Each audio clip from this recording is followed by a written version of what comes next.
नमस्कार दोस्तों, स्वागत है आप सभी का मेरे YouTube चैनल पर। मैं हूं आपका दोस्त वनरक्षक राजेंद्र सनोडिया। देखिए दोस्तों, आज के इस वीडियो में मैंने आपके लिए लेकर आया है 25 मई 2023 को जो वनरक्षक और जेल प्रहरी का पेपर हुआ है उसकी सभी शिफ्ट। कोई कह रहा है कि 2 शिफ्ट में एग्जाम हुआ है, कोई कह रहा है कि 3 शिफ्ट में एग्जाम हुआ है। ठीक है, तो मैंने विभिन्न यूट्यूब चैनल, ठीक है, जो एथेंटिक टाइप के हैं, ठीक है, उनके चैनलों से दोस्तों साइंस के सारे क्वेश्चन को संकलित किया है और आपके सामने लेकर आया है। ठीक है, हमें सिर्फ क्वेश्चन नहीं जानना है या सिर्फ आंसर नहीं जानना है, हमें समझना है पैटर्न को। ठीक है, तो देखिए दोस्तों, कल ये मान के चलिए कि मैं ये मान के चलता हूँ कि 2 शिफ्ट में ही पेपर हुए हैं। मैं ये मान के चलता हूँ, हो सकता है कि 3 में भी हुई होंगे। ठीक है, लेकिन टोटल अगर 2 शिफ्ट हुई होगी तो 40 क्वेश्चन तो जनरल साइंस के बने होंगे। ठीक है, 2 शिफ्ट में, 1 शिफ्ट में 20 आ रहे हैं, तो अपन ये मान के चल रहे हैं कि 2 शिफ्ट हुई होगी तो टोटल 40 प्रश्न आए होंगे। अगर 40 में दोस्तों 4-5 क्वेश्चन भी रिपीट हुए होंगे तो कम से कम 30 क्वेश्चन या 35 क्वेश्चन तो 2 शिफ्ट के साइंस के बनना चाहिए था। ठीक है, लेकिन अभी तक दोस्तों सिर्फ 20-22 क्वेश्चन ही क्या हो रहे हैं, बाहर आ रहे हैं कि ये वाले आए हैं। ठीक है, और दोस्तों ये क्वेश्चनों का अब मैं आपको दिखा रहा हूँ ये क्वेश्चन। ठीक है, देखिए, एसबी किसका प्रतीक चिन्ह है, वायुमंडल में सर्वाधिक मात्रा में कौन सी गैस पाई जाती है, लॉपिंग गैस को अन्य किस नाम से जाना जाता है, रक्त का थक्का जमाने वाला विटामिन कौन सा है, गुणसूत्र की खोज किसने की है, भोपाल गैस कांड में कौन सी गैस का रिसाव हुआ था, वायु में ध्वनि की चाल कितनी होती है, प्रोटीन की फैक्ट्री किसे कहा जाता है, और ब्यूटेन का सूत्र या अणुभार क्या होता है। ये आगे और है, अभी आपको बताऊंगा। ठीक है, लेकिन ये क्वेश्चन कौन से हैं, देखिए, ये वन लाइनर फैक्ट वाले हैं। ठीक है, और वन लाइनर फैक्ट, और जो बंदा देखना वहाँ स्कोर जिनका हो रहा है 45, 63, ठीक है, कुछ अच्छे 72 वाले भी मिल रहे हैं। ठीक है, और नंबर पे विश्वास करना तो दोस्तों अभी अपन कुछ नहीं कह सकते किसी के ऊपर। ठीक है, क्योंकि आज के समय में कितनी हुआबाजी चल रही है आपको सब पता है। ठीक है, तो मैं ये कहना चाह रहा हूँ कि ये क्वेश्चन बाहर आ रहे हैं। ठीक है, बहुत सारे लोग मतलब सैम हो रहा है। ठीक है, तो हम ये मान के चलते हैं बिल्कुल कि ये क्वेश्चन आए ही हैं। ठीक है, लेकिन ये क्वेश्चनों में एक चीज़ आपको समझ में आ रही होगी दोस्तों कि ये वन लाइनर क्वेश्चन है और ये आसान क्वेश्चन है जो स्टूडेंटों के आम तौर पर क्या हो जाते हैं, याद हो जाते हैं। ठीक है, एग्जाम हॉल में याद हो जाते हैं कि ये क्वेश्चन आया था। लेकिन बाकी दोस्तों बाकी 15 क्वेश्चन कहाँ हैं, 35 में से 20-22 बाहर निकल के आ रहे हैं, तो ये 15 क्वेश्चन जो हैं वो बाहर निकल के नहीं आ रहे हैं। ठीक है, देखिए, अधिकतर यही क्वेश्चन बाहर आ रहे हैं, और क्वेश्चन भी है लेकिन ज़्यादातर क्वेश्चन बाहर नहीं आ रहे हैं। तो वो क्वेश्चन कौन से हैं, वो वाले क्वेश्चन हैं दोस्तों जो स्टूडेंटों को आमतौर पर याद नहीं रहते हैं और या फिर उनसे नहीं बनते हैं। ठीक, मैं सच्चाई बता रहा हूँ आपको, है ना। तो ये बिल्कुल मत समझना कि जनरल साइंस ये वाले जो क्वेश्चन आ रहे हैं ये तो भैया बहुत आसान क्वेश्चन है यार, ये तो सब करेंगे। ठीक, तो मैंने बताया था ना कि ये क्वेश्चन सिलेक्शन वाले नहीं हैं। सिलेक्शन वाले क्वेश्चन वही वाले हैं जो आपसे बनेंगे और दूसरों से नहीं बनते हैं। ठीक है, और वो 15 क्वेश्चन वही वाले हैं जो बाहर निकल कर नहीं आ रहा है। ठीक है, चलिए, जिस दिन अपन पूरा पेपर देखेंगे ना बाद में, तब आपको पता चलेगा ओरिजिनल एनालिसिस। ठीक है, देखिए, अब मैं आपको बताता हूँ क्वेश्चन के आंसर।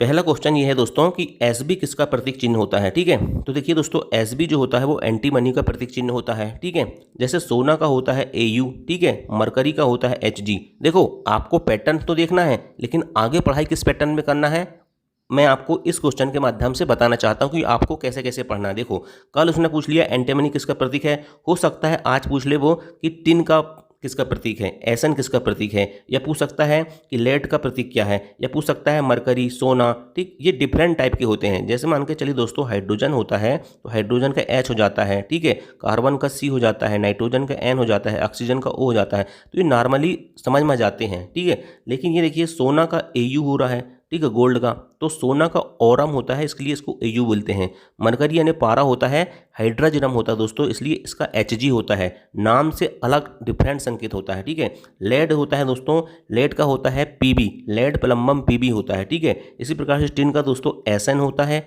एंटीमनी का एसबी होता है, सोडियम का देखिए, सोडियम का एनए होता है। ठीक, थोड़ा अलग दिख रहा है। पोटेशियम का दोस्तों के होता है, हो सकता है पोटेशियम का पी मान देते हैं आप, लेकिन पी होता है फास्फोरस का। ठीक, फास्फोरस से पी समझ में जाता है, लेकिन पोटेशियम का के होता है, और परमाणु क्रमांक इसका 19 होता है, ये आपको पता होना चाहिए। और मैंने आपको बोला था कि 30 तक परमाणु क्रमांक आपको आज के कंपटीशन के दौरान पे याद होना चाहिए, चाहे आप किसी भी बैकग्राउंड के हो। ठीक है, तो इस पैटर्न पे आपको पढ़ाई करना है। देखो, ये एसबी कल पूछ लिया तो 100% संभावना बनती है कि आज मतलब नेक्स्ट डे में इनमें से क्वेश्चन आपको देखने को मिल सकते हैं। ठीक है, अब देखिए, मैंने आपको एनसीईआरटी की पीडीएफ दिया था कक्षा 10वीं की, है ना, तत्वों का आवर्ती वर्गीकरण।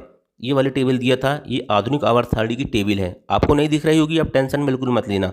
मैंने आपको बताया था कि इसमें धातु होती हैं, उपधातु होती हैं, अधातु होती हैं, ठीक है। 18 समूह होते हैं, कितने आवर्त होते हैं, ठीक है, सब बताया था, है ना। तो अब देखिए, अब आवर्त सारणी से ये क्वेश्चन आ रहा है, तो हो सकता है आने वाले समय में कि आवर्त सारणी में ये वाला क्वेश्चन मिल सकता है डोबनियर के त्रिक नियम से, ठीक है। तो डोबनियर के त्रिक नियम क्या कहता है दोस्तों, कि जब तत्वों को उनके बढ़ते हुए परमाणु भार के क्रम में लगाया जाता है तो 3 तत्वों के समूह प्राप्त होते हैं जिन्हें त्रिक कहा जाता है, ठीक है। और त्रिक के मध्य तत्व का परमाणु भार अन्य 2 तत्वों के परमाणु भार का माध्य होता है। लिख देगा वो, वहाँ एक जोड़ा बना के दे देगा, कैल्शियम, स्ट्रोंशियम और बेरियम, ये तीनों नाम देगा और बोल देगा कि कैल्शियम और बेरियम का जो मध्य है वो क्या, मध्य तत्व कौन सा है। तो यहाँ से क्वेश्चन बन जाते हैं इस प्रकार से, ठीक है। चलिए, इसी प्रकार से आपको देखिए ये डोबनियर त्रिक लिखी हुई है। देखिए, जैसे लिथियम पोटेशियम का सोडियम है, कैल्शियम बेरियम का स्ट्रोंशियम है, ठीक है, और ये क्लोरीन और आयोडीन का ब्रोमीन है। तो सोडियम के त्रिक दिए हुए हैं, ठीक है, तत्वों के त्रिक दिए हुए हैं। ये त्रिक से भी क्वेश्चन आगे आने वाले शिफ्टों में टफ क्वेश्चन बनने की संभावना बनती है ना। देखो, अब यहाँ मेंडलीव की आवर्त सारणी मैंने बताया था, आवर्त सारणी 2 है, एक मेंडलीव की है और एक आधुनिक आवर्त सारणी है। मेंडलीव की आवर्त सारणी जो है दोस्तों, याद रखना, रासायनिक गुणधर्मों पर आधारित होती है। ये क्वेश्चन भी आ सकता है, ठीक है। 8 ऊर्ध्वाधर स्तंभ होते हैं जिन्हें समूह कहते हैं, और 7 क्षैतिज पंक्तियाँ होती है जिन्हें क्या कहते हैं, आवर्त कहते हैं।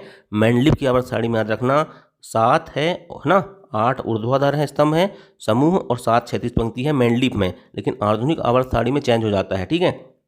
अब देखिए, ये क्वेश्चन भी आ सकता है कि परमाणु संयोजकता वाला क्वेश्चन पिछले बार भी आए थे, और आवर्त सारणी से क्वेश्चन आ रहे हैं ना, तो ये क्वेश्चन तो लिख के रख लो अगर नहीं आया तो, ठीक है, लिख के रख लो। मैं आगे जो 3 कॉन्सेप्ट बता रहा हूँ आपको, है ना, 100% आएगा इनसे क्वेश्चन। परमाणु के साथ संयोजकता की बात होती है, ठीक है। क्वेश्चन पूछता है कि आवर्त में, समूह में संयोजकता बढ़ती है, घटती है, कैसा क्या होती है। देखो, परमाणु के सबसे बाहरी कोश में उपस्थित इलेक्ट्रॉनों की संख्या संयोजकता कहलाती है, ठीक। क्वेश्चन ये भी पूछता है वो कभी कभी कि एल्यूमिनियम की संयोजकता कितनी है, तो एल्यूमिनियम की संयोजकता 3 है। सल्फर की संयोजकता कितनी है, 2 है। आर्गन की संयोजकता कितनी है, 0 है। क्यों? क्योंकि आर्गन एक निष्क्रिय गैस है, नोबल गैस है, ठीक है। सोडियम की संयोजकता कितनी है, 1 होती है, ठीक है। ये इलेक्ट्रॉनिक विन्यास पर आधारित होता है, 2 8 1, ठीक है। हुंड्स लॉ, अफबाउ पाउली का अपवर्जन नियम, अगर आपने 11th 12th फिजिक्स केमिस्ट्री और मैथ्स का आपका बैकग्राउंड होगा तो आपको अच्छे समझ में आएंगे, नहीं तो Hund's law, Aufbau law, Pauli का अपवर्जन नियम आपको समझ में भी नहीं आएगा, ठीक है। चलिए, तो क्वेश्चन पूछता है कि समूह में ऊपर से नीचे जाने पर संयोजकता समान रहती है। समूह मतलब क्या होता है दोस्तों, समूह मतलब खड़ा वाला, ठीक है, और आवर्त मतलब आड़ा वाला डंडा, ठीक है, हॉरिजॉन्टल, और ये खड़ा वाला मतलब वर्टिकल, ठीक है।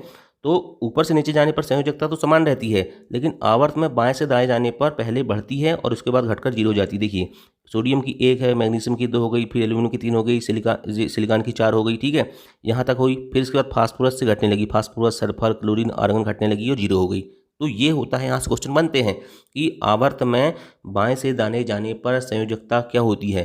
तो ऑप्शन रहेगा घटती है, बढ़ती है, पहले बढ़ती है फिर घटती है। तो आंसर होगा क्या, पहले बढ़ती है फिर घटती है। इस प्रकार से क्वेश्चन आते हैं। ये हो गया संयोजकता का। अब ये परमाणु साइज या त्रिज्या वाला क्वेश्चन भी आता है, ठीक है। तो आवर्त में दोस्तों याद रखना, बाएं से दाएं जाने पर क्या होता है, जो त्रिज्या होती है ना वो घटती है। देखिए, पहले 186 थी, फिर 160 हो गई, 143 हो गई, 118 हो गई, 110 हो गई, 104, 199, मतलब क्या हो रही है, घट रही है, ठीक। इस प्रकार से आपको पढ़ना है क्वेश्चन। मैं आज आपको पढ़ा नहीं रहा हूँ, मैं आपको बता रहा हूँ कि टॉपिक से कैसे पढ़ना है। जैसे आपको पता है कि आवर्त सारणी से क्वेश्चन आ रहे हैं, तो उसके सारे पॉइंट को आपको देखना है जिनसे क्वेश्चन आने की संभावना बनती है, ठीक। अब देखिए, समूह में ऊपर से नीचे जाने पर परमाणु त्रिज्या बढ़ती है। समूह मतलब क्या बताया था मैंने, वर्टिकल लाइन, ठीक। तो लिथियम, सोडियम, पोटेशियम, रूबियम और सीजियम, ठीक है। तो ये क्या हो रहा है दोस्तों, इनकी जो परमाणु त्रिज्या है वो बढ़ती है, ठीक। ऊपर से नीचे जाने पर, बाएं से दाएं जाने पर, ठीक है। ये सब चीज़ें क्वेश्चन पूछे जा सकते हैं, ठीक, आगे आने वाली शिफ्टों में। ये टेबल मैंने आपको दिया था, है ना। आधुनिक आवर्त सारणी में दोस्तों 18 स्तंभ होते हैं और 7 क्षैतिज पंक्तियाँ होती हैं, ठीक है। ये बात आपको याद रखना है। ये भी पूछा जा सकता है कि कितने स्तंभ और कितने पंक्तियाँ होती हैं, ठीक है। अब आगे क्वेश्चन देखिए, यहाँ से दोस्तों मैं आपको पढ़ा नहीं रहा हूँ, मैं आज का एनालिसिस और देखना चाहूँगा, और शाम से दोस्तों आपको एनालिसिस के आधार पर दोस्तों कोर्स क्लासेस देना चालू करूँगा। पहले जो क्वेश्चन आए हैं उनको दूंगा, और फिर आपको पता मेरे पढ़ाने का तरीका, है ना।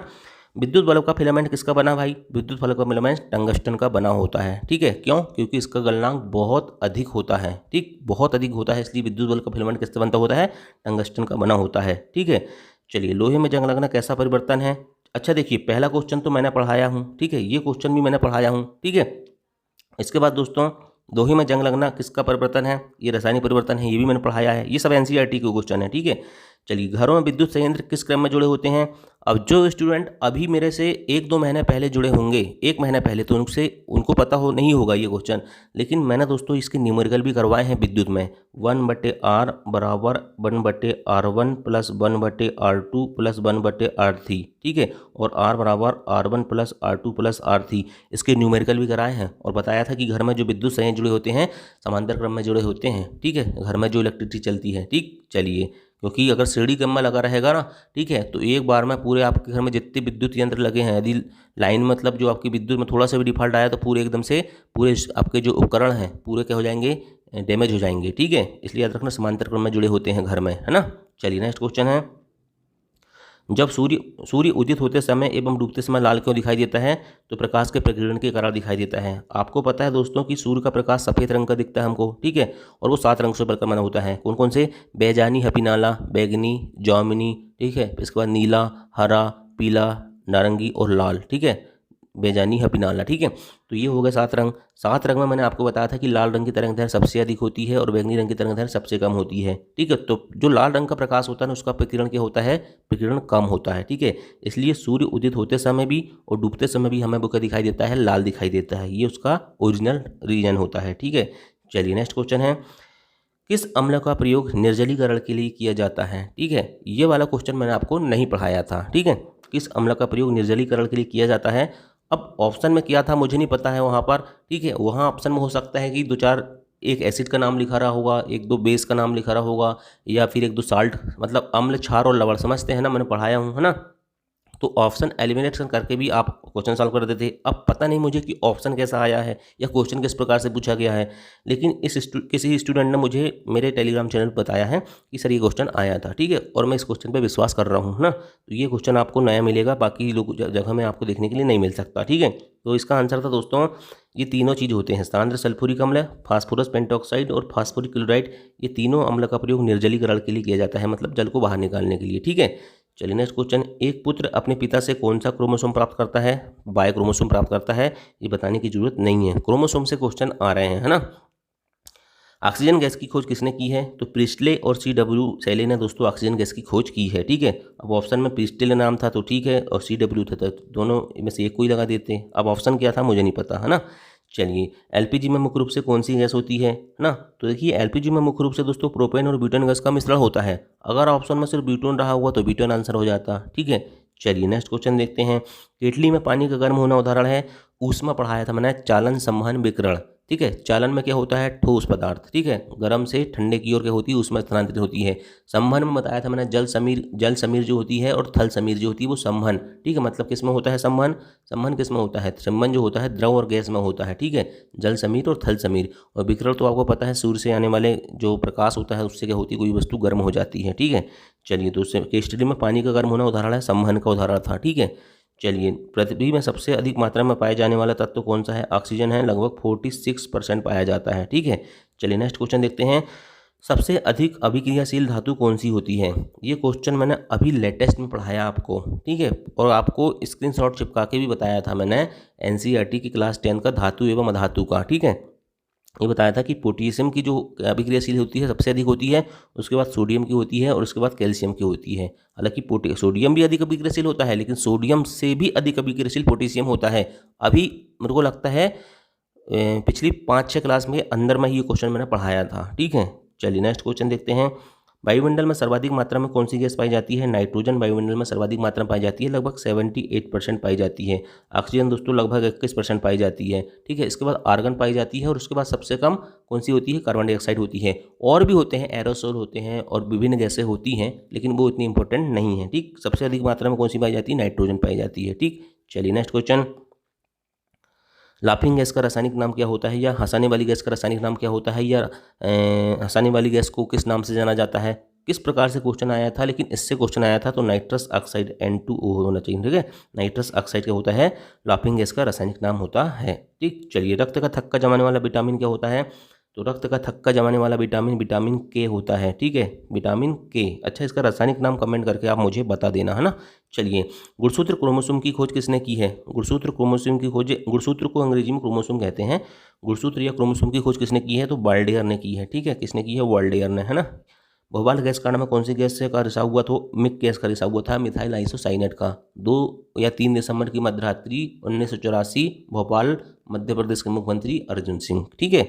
चलिए नेक्स्ट क्वेश्चन, वायु में ध्वनि की चाल कितनी होती है? वायु में ध्वनि की चाल होती है 332 मीटर प्रति सेकंड, सबसे अधिक ठोस में, फिर इसके बाद द्रव में, फिर इसके बाद गैस में। किसकी चाल? ध्वनि की चाल। और ध्वनि निर्वात में गमन नहीं कर सकती है, ठीक। चलिए नेक्स्ट क्वेश्चन, प्रोटीन की फैक्ट्री किसे कहा जाता है? राइबोसोम को दोस्तों प्रोटीन की फैक्ट्री कहा जाता है। ये क्वेश्चन मैंने कम से कम 10 बार पढ़ाया हूँ, ठीक। चलिए, ब्यूटेन का सूत्र और अणुभार क्या होता है? मैंने एक दिन दोस्तों methane, butane, propane, alkene, alkane, alkyne, ये वाले क्वेश्चन आपको पढ़ाया था। तो आपको बताया था कि ब्यूटेन क्या होता है। ब्यूटेन का फार्मूला होता है C4H10। क्या होता है? C4H10, C4H10 होता है, ठीक है। तो यदि इसने सूत्र पूछा होगा तो ये होगा, ठीक है। लेकिन अगर अणुभार पूछा होगा तो कैसे निकालेंगे? देखिए, C4H10 होता है। अणुभार निकालने के लिए क्या करते हैं हम? उसके परमाणु भार को देखते हैं, मतलब आणविक द्रव्यमान को देखते हैं। कार्बन का परमाणु क्रमांक होता है 6, ठीक है। तो 6 का डबल कितना हो जाएगा? 12, ठीक है। तो 12 क्या हो जाएगा? उसका परमाणु द्रव्यमान हो जाएगा, ठीक है। तो 12 गुणित 4 है, ठीक है, 4 कार्बन है ना, तो 12 गुणित 4 बराबर हो जाएगा 48, ठीक है। और H10 है, हाइड्रोजन 10 है, और हाइड्रोजन का परमाणु क्रमांक और द्रव्यमान सेम होता है, 1 होता है, और 10 है उसके वो, ठीक है। तो 10 गुणित 1 कितना हो जाएगा? 10, ठीक है। मतलब 48 और 10 कितना आंसर होगा? 58 होगा। क्लियर। चलिए नेक्स्ट क्वेश्चन देखते हैं। चलिए, इतने क्वेश्चन दोस्तों मुझे मिले हैं।